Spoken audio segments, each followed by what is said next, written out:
Lots of things can be passed on through the generations of a family. Traditions, heirlooms, type 2 diabetes, and so on. For professional wrestlers following in the footsteps of their famous kin, they may have bestowed upon them a particular move that is synonymous with a relation. They don't always do it better, no, but sometimes they add their own twist to it and make it something truly unique that they one day themselves may end up passing down. I'm Adam Pacitti from Cultaholic Wrestling, and these are 10 wrestling moves that stayed in the family. Join us!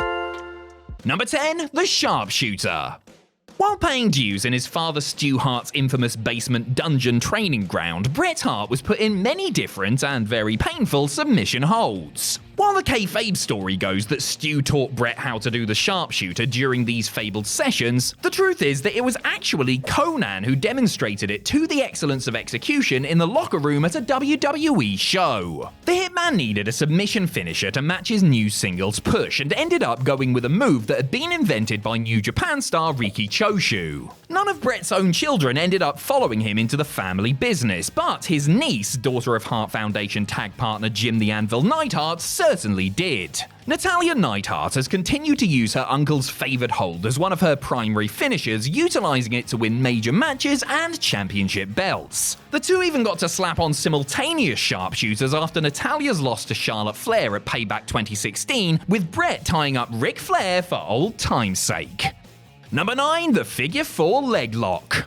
Ric Flair wasn't the first person to use the Figure 4 leg lock as a finishing hold. He actually stole it from the original Nature Boy, Buddy Rogers. Yeah, that and everything else, am I right? To be fair to Slick Rick, he really made the move his own and got it over by winning matches and titles around the world across multiple decades. While most other wrestlers began to use the Figure 4 as a routine hold to chuck in the middle of a match, Flair's daughter Charlotte embraced it as a match winner when she began her own sports entertainment career in earnest. The Queen has very much established a legacy of her own during her time in WWE, and there are scant few who simply see her as Rick's kid anymore. While she pays homage to her dad with the robes and chops and such, Charlotte Flair has put her own spin on the well-worn Figure 4. Her version is the Figure 8 leg lock, and it sees her bridge up while she has her adversary's legs trapped. I'm not sure if that bit of leverage would actually make the move hurt more, but it makes for a very cool visual if nothing else. Number 8, the Superfly Splash. Wrestlers had done splashes off the top rope before, but nobody had done it quite like Jimmy Snuka. Superfly was jacked to the gills and could soar like no one else, achieving perfect form every time he left the top rope. Or, the top of a steel cage. Standing up straight with his arms outstretched, Snuka would do the I love you sign before using all the power in those mighty quads to get as much hang time as possible. It was a surefire match ender every single time. Despite the battering it must have given his knees, the WWE Hall of Famer continued to perform the move well into his 60s. Just a year after Jimmy Snuka's last WWE match, his daughter Tamina made her televised WWE debut. During it, she busted out a familiar favourite, hitting Natalya Neidhart with a Superfly Splash. She wasn't alone, of course, as her cousins the Usos made their bow alongside her and joined Tamina in hitting the rest of the Hart dynasty with stereo Superfly Splashes. All three have continued to use the move since. Number 7, the Taz Mission. It's easy to forget just how cutting-edge Taz was back in his ECW heyday. Once a raving lunatic in a furry singlet and face paint called the Tasmaniac, he completely transformed his character, becoming a super serious shoot fighter with a shaved head. Despite being somewhat diminutive in stature, you fully believed what he said because of how he took care of business in the ring with his takedowns, suplexes, and crucially, his Taz Mission finisher. The human suplex machine either choked out the competition or forced them to tap out during his stay in the Philadelphia-based promotion by using something he had learned practicing judo, the kata hajime. Taz had to hang up his boots in 2002 and subsequently became a commentator, with few realizing that the man in the announce booth was secretly raising one of the industry's hottest future prospects. AEW star Hook doesn't really look anything like his father, but he sure does possess a lot of his best qualities. He consistently reminds everybody of his roots by wrecking fools with his own version of the Taz Mission, which his father called Red Rum. Number 6, the Frog Splash. Eddie Guerrero began using the Frog Splash as his finisher as a way to honor his Los Gringos Locos tag partner Art Barr, who passed away while the two were in the middle of a historic run in Mexico. It was a tad ironic since Eddie had actually used the move first after being impressed by a version performed by a luchador named La Fiera, who dubbed his version the Jackknife Splash. After Too Cold Scorpio gave it its new froggy name, Latino Heat used it to capture championships around the world, including famously the WWE title. After Guerrero passed away in November of 2005, several wrestlers began using the Frog Splash in his honor, including Rey Mysterio. Eddie's nephew and former tag team champion partner Chavo also adopted the move, using it to bag more gold like the ECW title. It was not the first time Chavo had used a move popularized by his family, as he had previously won matches with the Gory Bomb, a refigured version of the Gory Special submission hold invented by Eddie's father, Gory Guerrero. Number 5, the $1 Million Dream.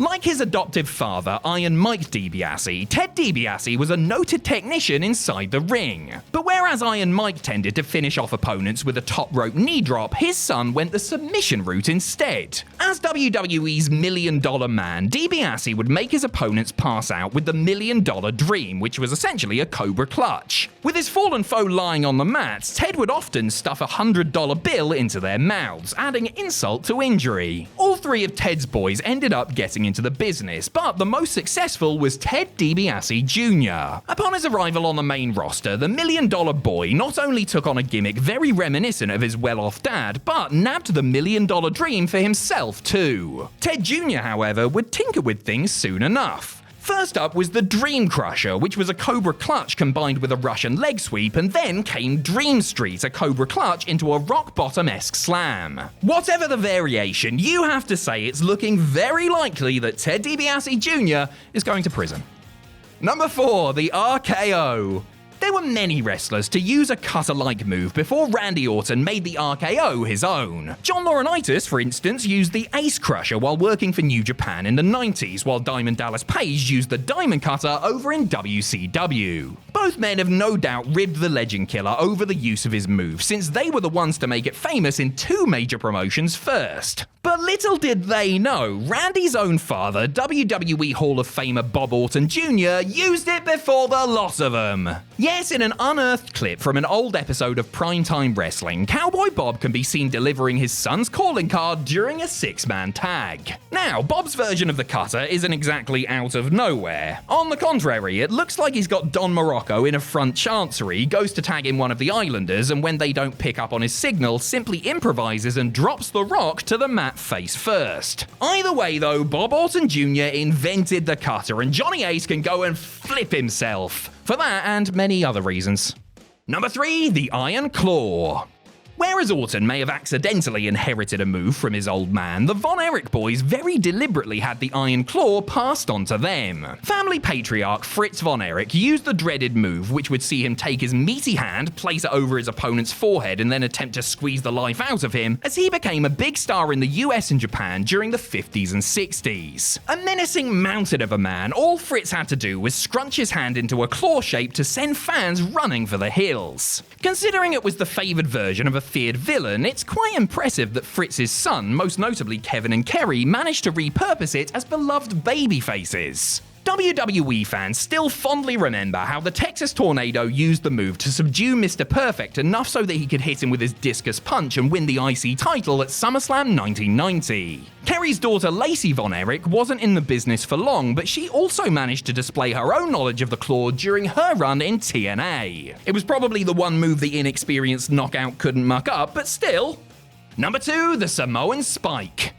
The late great Umaga had many devastating moves in his arsenal, including a pop-up Samoan drop, a running hip attack in the corner, and a graceful spinning heel kick. To finish off his opponents, the Samoan Bulldozer utilized something that was so simple, yet utterly devastating. Taking his heavily taped thumb and raising it to the sky, Umaga would throw it down with force into his opponent's neck. If anyone else used the move, it might look a little hokey, but the savage super heavyweight delivering it made you stop and think, yeah, I probably would die if he did that to me. Nobody used the Samoan Spike in WWE for a long time after Umaga's untimely passing. I mean, who else could justify justifiably deliver the move in the same manner? Why, his nephew Solo Sikoa, that's who. The Bloodline member has been on a tear since getting called up to WWE's main roster, winning far more matches than he's lost and looking dominant thanks in part to him deciding to revive the Spike, something that was suggested to him by Triple H. Number 1, the 619. When Rey Mysterio first showed up in WWE back in 2002, he did so with his mask reattached and a new move that would quickly help him to become one of the most popular wrestlers in the entire world. The 619 was the next step in the evolution of the Tiger Feint Kick, originated by the original Tiger Mask that the Luchador did in WCW, where he would spin between the middle and top rope back into the ring, in essence faking out as if he was going to do a dive to the outside. Now, with his opponent's face draped between the top and middle strand, he would fling his legs towards them, kicking them back into the middle of the ring and setting them up for some springboard move or other. The 619 is now a major part of Rey's identity as a performer, so much so that nobody besides his own flesh and blood can possibly feel right doing it. Mysterio's son Dominic used the move when he first burst onto the scene, often doing it in stereo with his old man. Dirty Dom eventually turned on his padre, the ingrate, forcing him to take him to school in front of his own mother and sister, as well as Snoop Dogg and Bad Bunny. Wrestling is weird, isn't it?